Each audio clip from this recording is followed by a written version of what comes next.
The rain had been falling since midday, and it had no intention of stopping.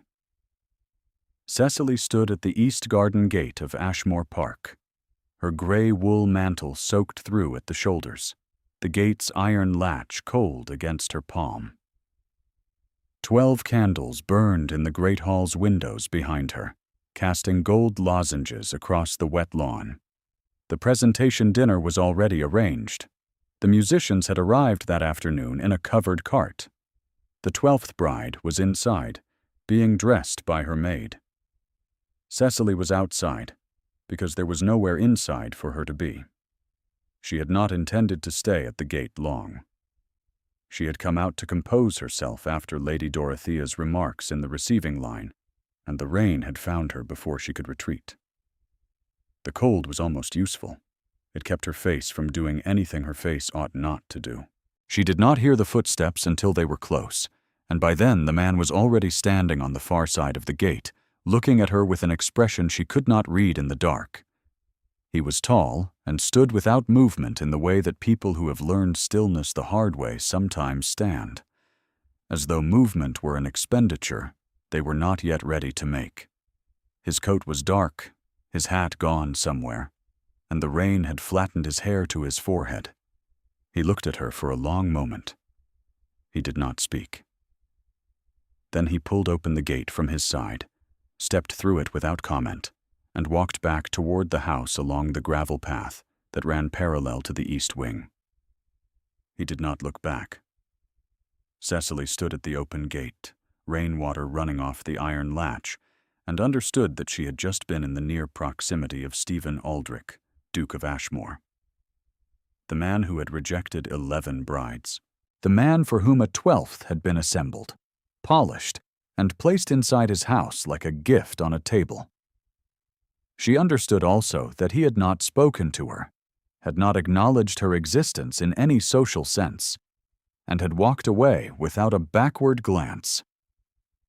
She was not surprised. She had spent 23 years learning not to be surprised by this. She pulled the mantle tighter and went inside by the servants' entrance. The story of how Cecily Hartwell came to stand at that gate in the rain required a longer account than most people cared to hear. She had grown up in Wiltshire, the daughter of a country clergyman whose living had been modest and whose death, 4 years prior, had been swift and ungenerous to those he left behind.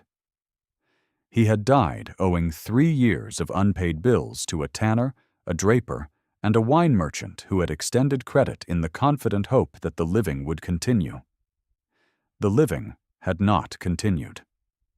The bills, presented to Cecily and her mother within 6 weeks of the funeral, had amounted to a figure that reduced the household to 2 rooms in a rented cottage in Bath. Her mother had died 18 months later. Cecily had found employment as a lady's companion, which was not a position anyone sought willingly.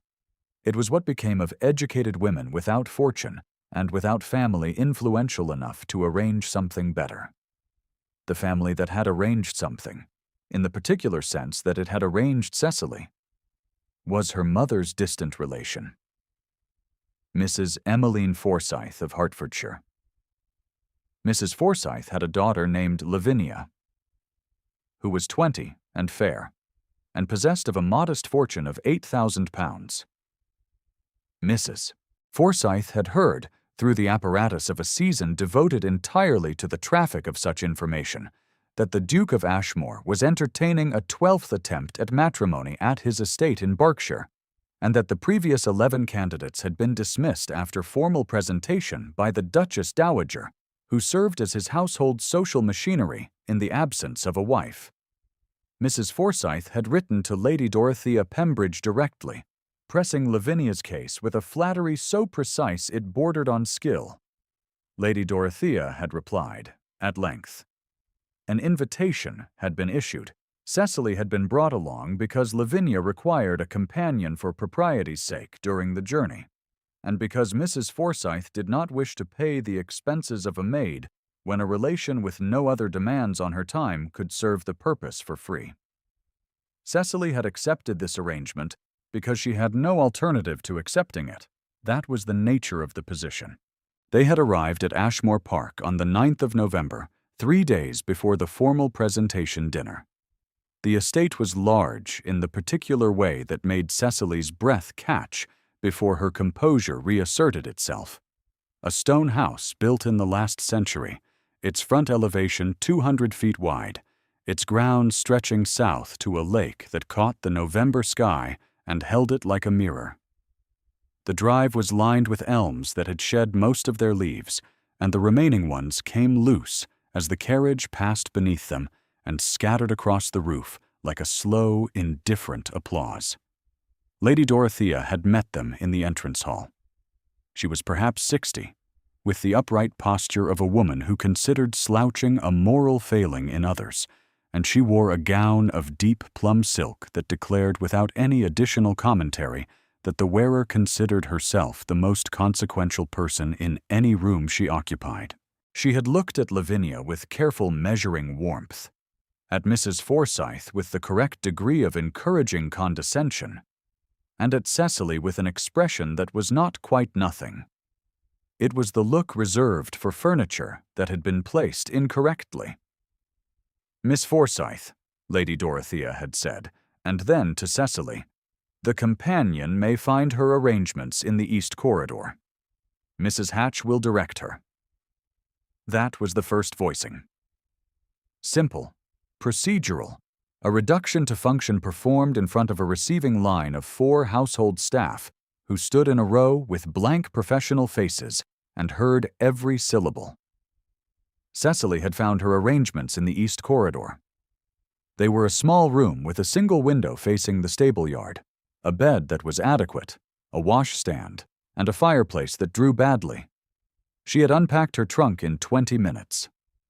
It did not take long.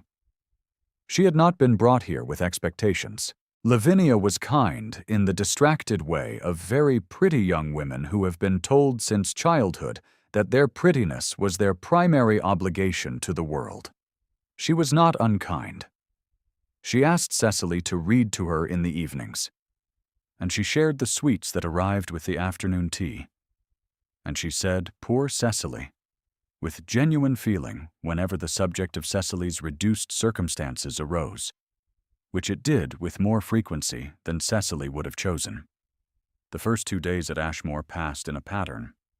Lavinia was presented at breakfast, at a morning walk in the South Gardens with Lady Dorothea in attendance, at an afternoon reception, where 3 other candidates and their attendants were also present, and at a small dinner the first evening.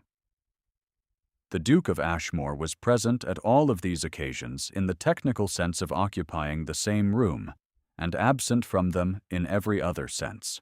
He sat at the head of his table and replied when addressed, and offered nothing further.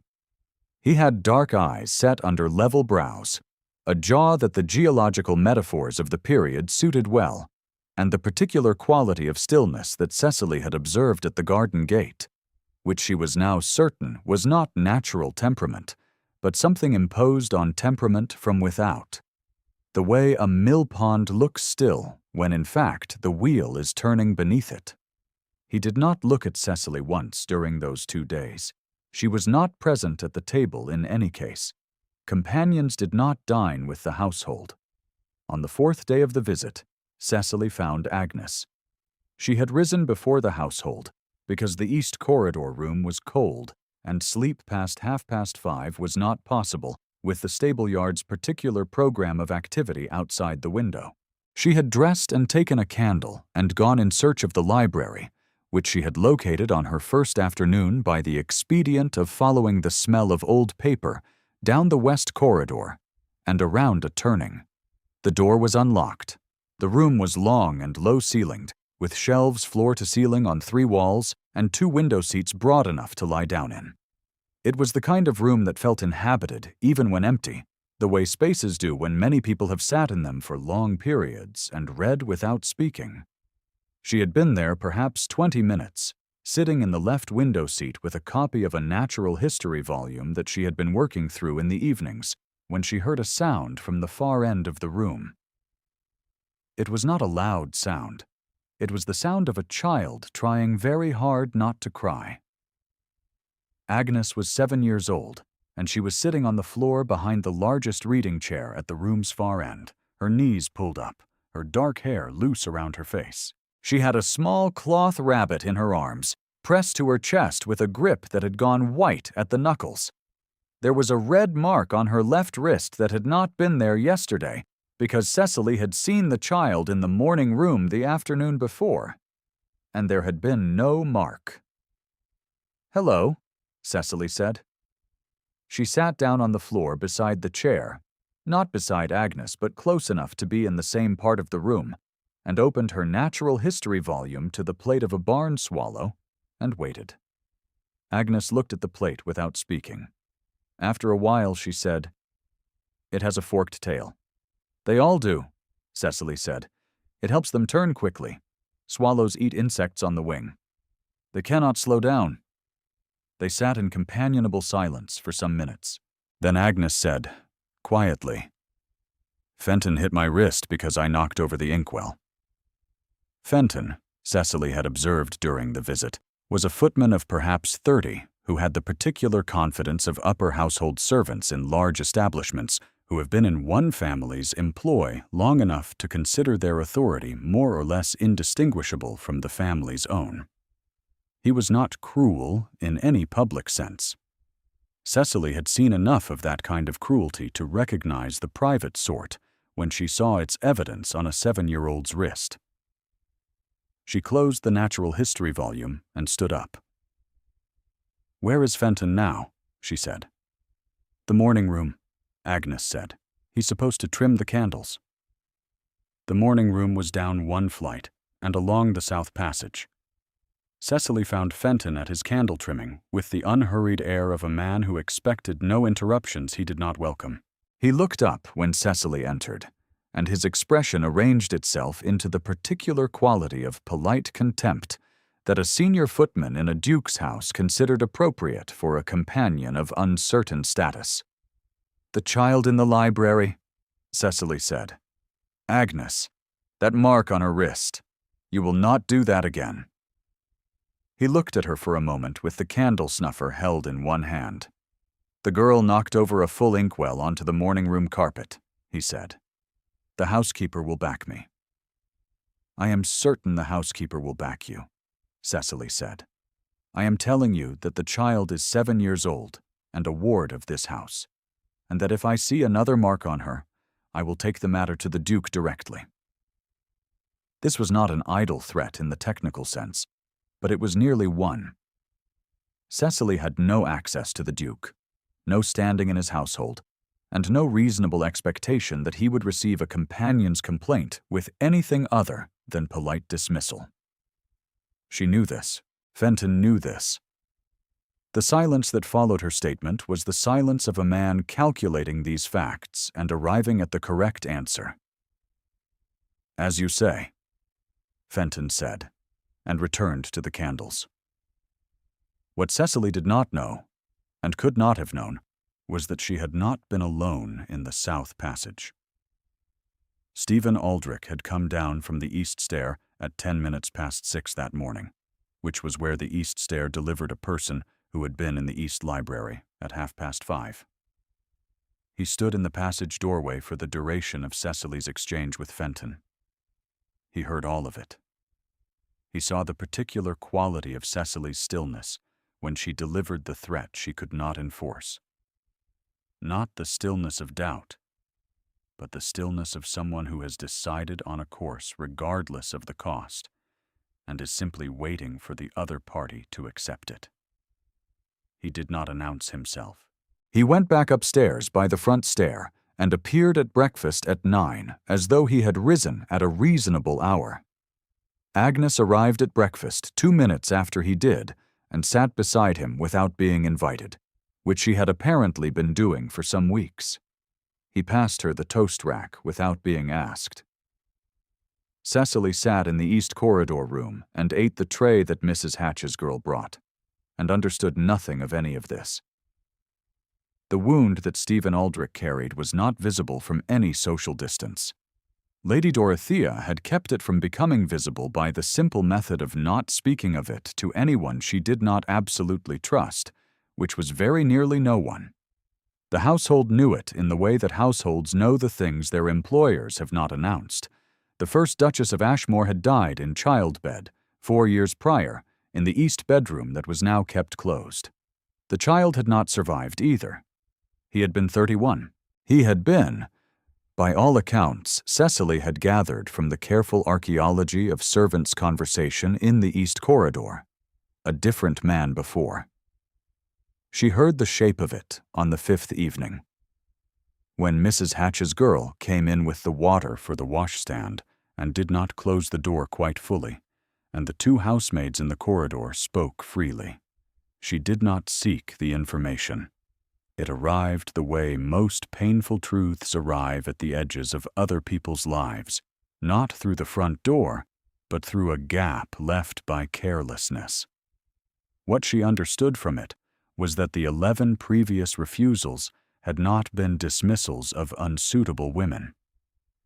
They had been a man refusing, over and over, to do the thing that had cost him everything the first time, that each presentation had been Lady Dorothea's careful architecture, and that each refusal had been his, and that the whole apparatus of this 12th attempt was Lady Dorothea's determination that the estate required an heir, and that grief was a thing that had been accommodated long enough. Cecily sat with this information in the cold of the East Corridor room and felt something she had no name for, which was not sympathy exactly and was not pity at all, but was the particular recognition of a person who has also been required to continue through a thing that has not stopped hurting. She folded the information away and did not take it out again. On the 7th day, Lady Dorothea came to the East Corridor room. She arrived at 4 in the afternoon with the air of a woman delivering a decision that had been made at a higher authority than the recipient, which was technically accurate if one accepted that Lady Dorothea's authority in this house was considerable. She stood in the doorway. She did not come in. "Your cousin's presentation is the day after tomorrow," she said.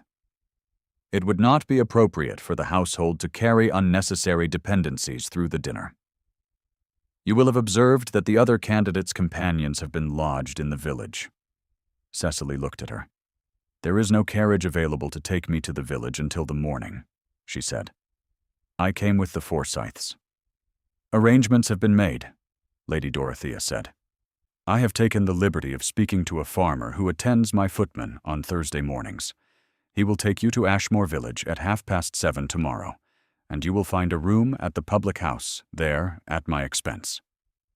She paused, and her gaze moved across the East Corridor room and settled nowhere in particular. "Mrs. Forsyth has agreed that this is sensible. Miss Forsyth requires no companion now that she is settled in the household." This was the second voicing. Unnecessary dependency. Spoken in the doorway of the East Corridor room with the tone of a woman reading from a list of minor household adjustments. It landed with the accuracy of something that had been aimed. Cecily said, "I understand." Lady Dorothea left. Her footsteps on the stone floor were even and unhurried. Cecily sat on the bed for a long time after. She was not angry. Anger required the belief that something had been done to you that ought not to have been done, and Cecily had lost that belief by increments over 23 years, until what remained was something more durable and less painful, which was the accurate knowledge that the world was arranged this way, and had always been arranged this way, and that accepting this was not defeat so much as geography. She began to pack her trunk. She packed neatly, which was the only way she knew how to pack. Each garment folded and placed without haste. The natural history volume went in first, because it was the largest. Then her 2-day gowns, her evening dress that had been retrimmed twice, and showed it in a way that Lavinia had been kind enough not to mention. Her gloves, her writing case, the miniature portrait of her mother that she kept in the inside pocket of the writing case, where it would not be jostled. She was closing the writing case when Agnes appeared in the doorway. The child looked at the trunk. then at Cecily. "You are going," Agnes said. "Tomorrow morning," Cecily said. Agnes came into the room without invitation and sat on the small wooden chair beside the washstand, the cloth rabbit in her lap. She was quiet for a while. Then she said, "Will you come back?" "I don't know," Cecily said, because she saw no reason to say yes when the answer was no. Agnes nodded with the particular gravity of a 7-year-old who has been in a household long enough to recognize which answers were being withheld from her and which were the actual truth. She stayed for half an hour, looking at the natural history plate of the swallow, while Cecily finished packing. When she left, she went quietly, the way she had apparently learned to move through this house, without drawing notice from the rooms she passed through. Cecily sat on the packed trunk and looked at the closed window of the East Corridor room and understood that this was, for her, the end of Ashmore. She was 23 years old. She had no fortune, no family, no prospect of either. She had been unremarkable to every social context she had passed through since her father's death, a woman whose quiet competence was used and whose person was not considered. She had defended a child in a morning room and been moved to a village public house for the trouble. She expected nothing further. She did not know that downstairs, at that precise moment, Mr. Cresswell had arrived.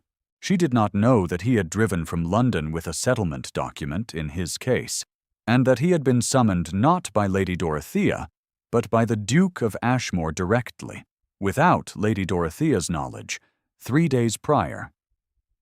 She did not know any of this. She knew only the weight of the packed trunk under her and the cold of the East Corridor window, and the particular quality of ending that comes not with a door slamming, but with a door left ajar in a room no one is returning to. She slept badly and rose before 5. The presentation dinner was to begin at 7 in the evening, and Cecily had been instructed to present herself at the kitchen entrance by 7:30 in the morning for the farmer's cart.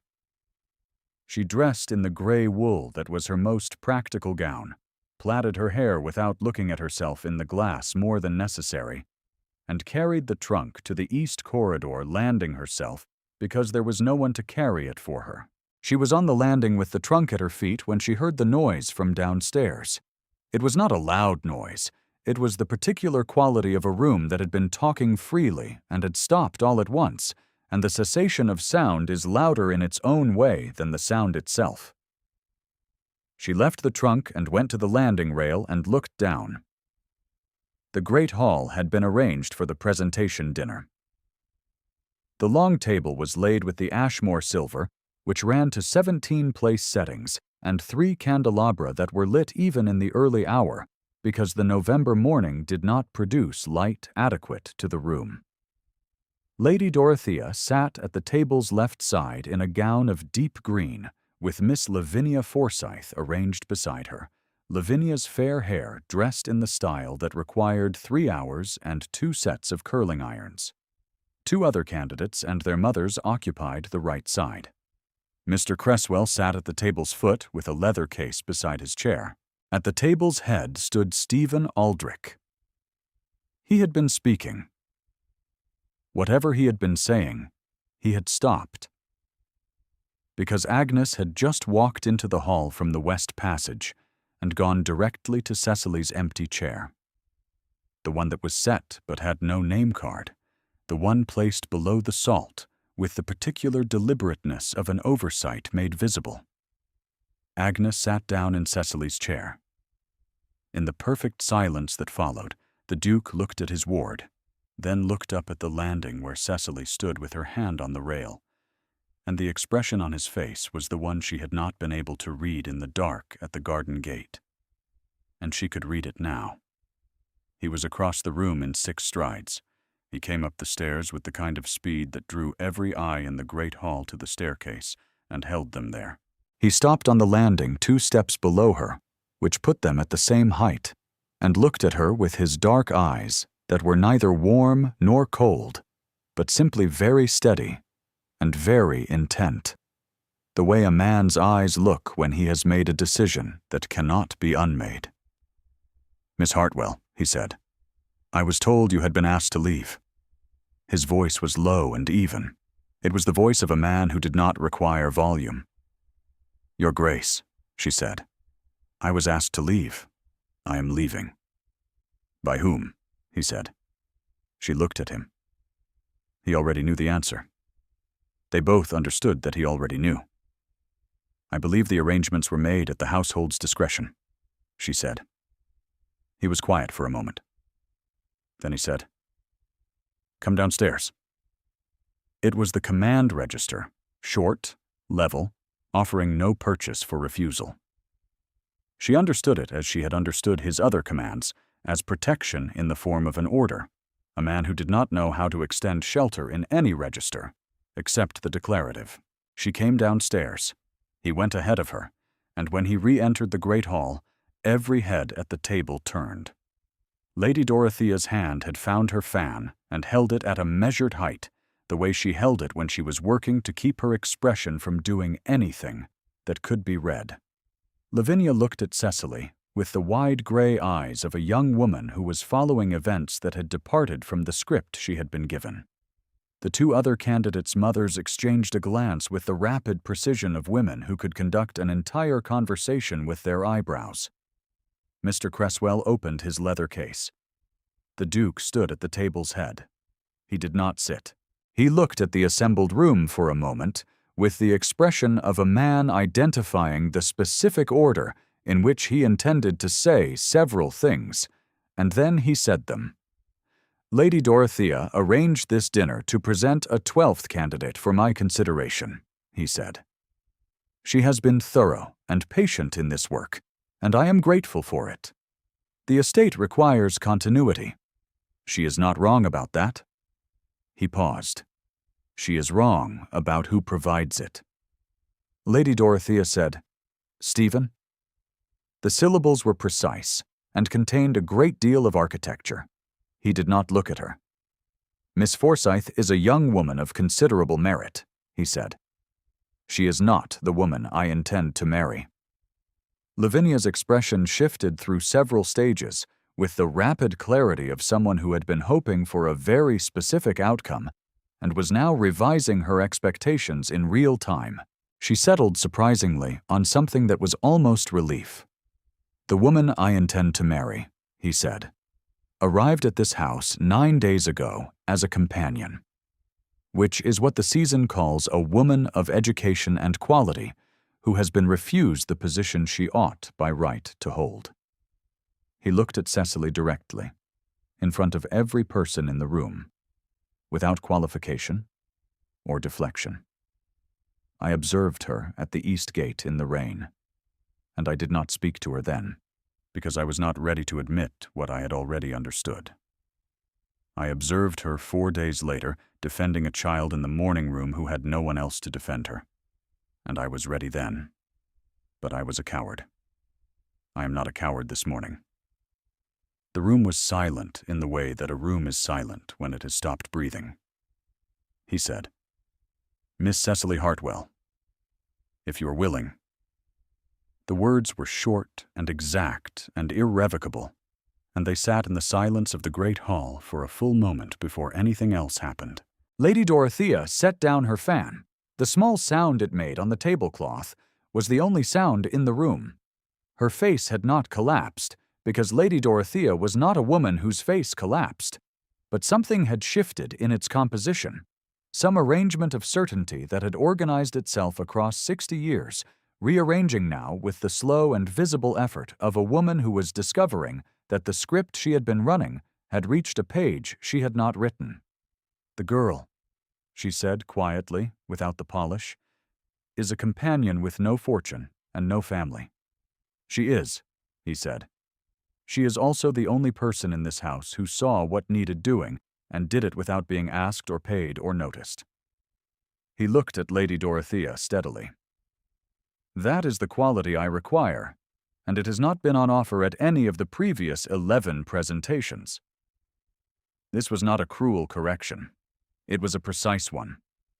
Lady Dorothea looked at him for a long moment, and in that moment something entered her expression that was close to recognition, the kind that does not announce itself but sits in the eyes with a quality of having been arrived at through difficulty.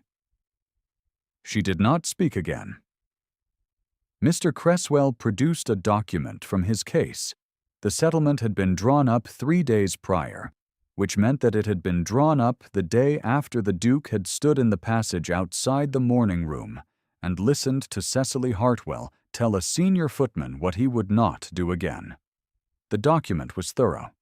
Cecily, whose father had been a clergyman who also kept his own accounts and had taught his daughter to read everything before agreeing to anything, read it twice while the table sat in the particular suspended quiet of people waiting for a conclusion they had not anticipated.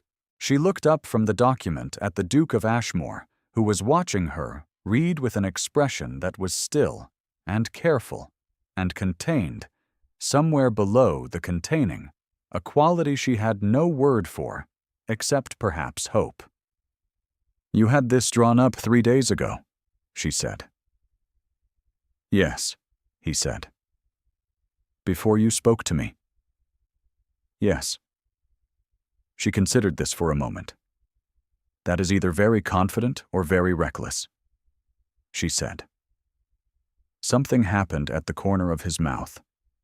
It was brief and restrained, and over before it could be called a smile.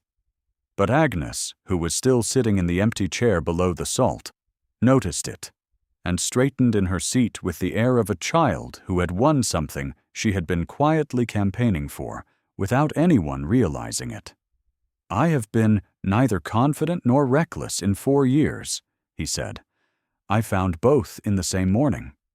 Cecily looked at the settlement document in her hands, at the miniature portrait in the writing case upstairs, at the east corridor window that had shown her the stable yard for 9 days, and she felt something shift in her chest that was not the shift of resignation she had been making for 4 years, but its opposite, a thing that had been held compressed and still finally being allowed to open. "Yes, Your Grace," she said. "I am willing." Mr. Cresswell set his pen on the tablecloth. Miss Lavinia Forsythe said something quietly to her mother that made her mother make a sound of compressed outrage. Lavinia patted her hand. Lavinia, it turned out, had been largely unmoved by the Duke of Ashmore, whom she had found very solemn and somewhat difficult to chat with, as she confided to Cecily later that afternoon, while Cecily retrieved her trunk from the East Corridor landing, and she was relieved to have the matter concluded before she had to spend a second dinner trying to make him smile. They had not been entirely wrong for each other, as premises go. They had simply never been the story. Lady Dorothea withdrew from the great hall at 8:30, after the settlement had been signed and witnessed, and Mr. Cresswell had replaced it in his case with the careful satisfaction of a man who had driven from London at short notice and found the journey worthwhile. She walked to the drawing-room on the west side of the house, and she sat down in the large chair by the window that faced the formal garden. And she looked at the garden for some time. What she thought in that time was her own, closed to observation. When the footman came to ask whether she required tea, she said yes, and added, without quite meeting his eyes, "Tell Mrs. Hatch that the East Corridor room will need a proper fire in future." It was the only concession she made in public, and Cecily, who heard of it from Mrs. Hatch's girl that evening, understood it for exactly what it was. A month later, the elms on the Ashmore Drive were bare, and the first real snow of the season came on the 2nd of December, and stayed. Cecily stood at the library window in the west wing, the one she had claimed by habit on her 4th morning at Ashmore, and that no one had since disputed her right to. The library was warm, because the fires in the west wing were laid and lit at the proper hour now, and the light came in low and white, and cast long shadows across the shelves. Somewhere in the East Passage she could hear Agnes's reading lesson, delivered by a tutor who had arrived the previous week and who had been instructed, explicitly and in writing, to treat his pupil with patience. She heard Stephen come into the room before she saw him, because he had stopped having any reason to move silently through his own house, and she could hear the sound of his boots on the library floor, unhurried. He came to the window beside her and looked out at the snow on the formal garden below. The individual flakes coming down with the slow, steadied purpose of snow that intends to stay. "Cresswell confirmed the settlement registration this morning," he said. "It was filed in London on the 28th. "I know," she said. "You told me at breakfast." He was quiet for a moment. "I did," he said. She looked at the snow on the yew hedges, at the white-covered gravel path that led to the east garden gate, at the iron latch she had held 9 days into a stay she had believed would end in a farmer's cart to the village public house. The gate was barely visible through the snow. If you had not known it was there, you would not have found it. She heard Agnes laugh suddenly in the East Passage, a clean, bright sound that came through the library door and moved across the warm room like something let out after a long confinement. Stephen's hand was beside hers on the window ledge. He had not moved to take it. He waited, which was not patience so much as the particular discipline of a man who has learned the cost of reaching for things before they are ready. She turned her hand over. He did not speak. Neither did she. The snow fell outside the library window, steady and unhurried, and the fire behind them settled in the grate with a small sound of completion, and Agnes laughed again in the East Passage. And that was enough.